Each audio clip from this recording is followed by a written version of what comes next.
Today's announcement gives us even more hope, more confidence in the possibilities about this effort going forward. Thus far, Iran has taken every step that it committed to take, dating back 2 full years, not just back to July, but dating back to the interim agreement that we announced in Geneva in Switzerland.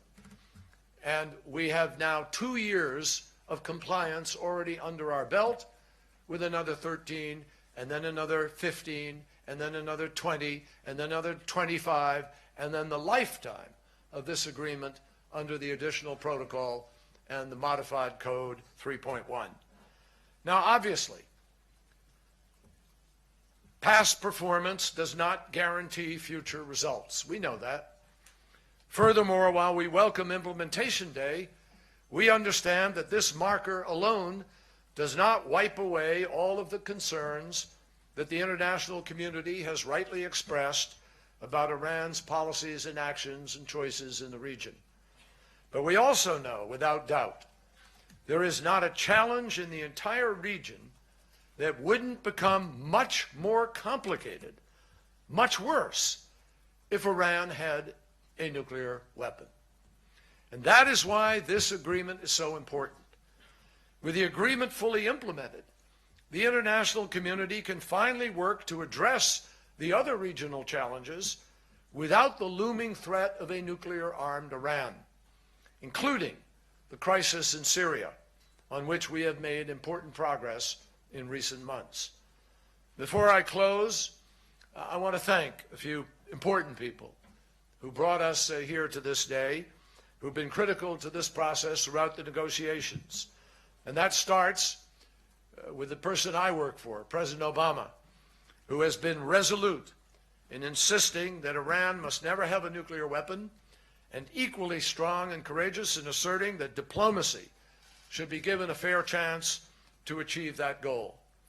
His courage to pursue a path that many people deemed impossible and some people deemed inadvisable is the reason we are where we are, marking Implementation Day, not alone, not bilaterally, but with France, Germany, Britain, China, Russia, all of us joined together in an effort to create this accountability.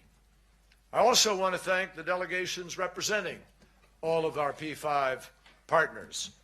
All of them have worked unbelievably hard and have set a standard for international cooperation, and I particularly want to thank Dame Cathy Ashton for helping to lead this process for 2.5 years, and her successor, Federica Mogherini, for expertly coordinating international efforts during the final stage and helping in these last 2 days to bring us to this announcement.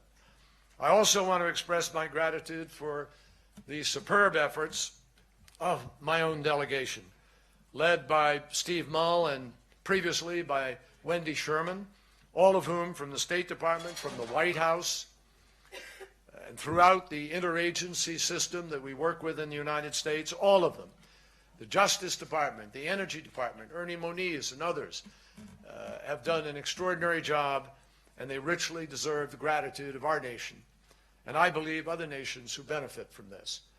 Let me also thank the government of Austria, Switzerland, and Oman for their continued and enormously generous hospitality at times, for their assistance all the time, and for the international work that they have helped to make possible here. And I'm particularly grateful to the government of Switzerland, to DJ Burkhalter, and all those who have worked in the last days as our representative in Tehran in helping us with the mission regarding the release of the Americans, which you will hear more about from President Obama later. Finally, I want to again express my deep respect for the serious and constructive approach that Iran's delegation brought to this effort. Foreign Minister Javad Zarif and his team from day one demonstrated their deep commitment and seriousness of purpose, and Dr. Ali Salehi has worked diligently with Secretary Moniz to find creative solutions to difficult technical challenges. And we've been able to approach every step of this process with professionalism and mutual respect. The hard work will continue, no question.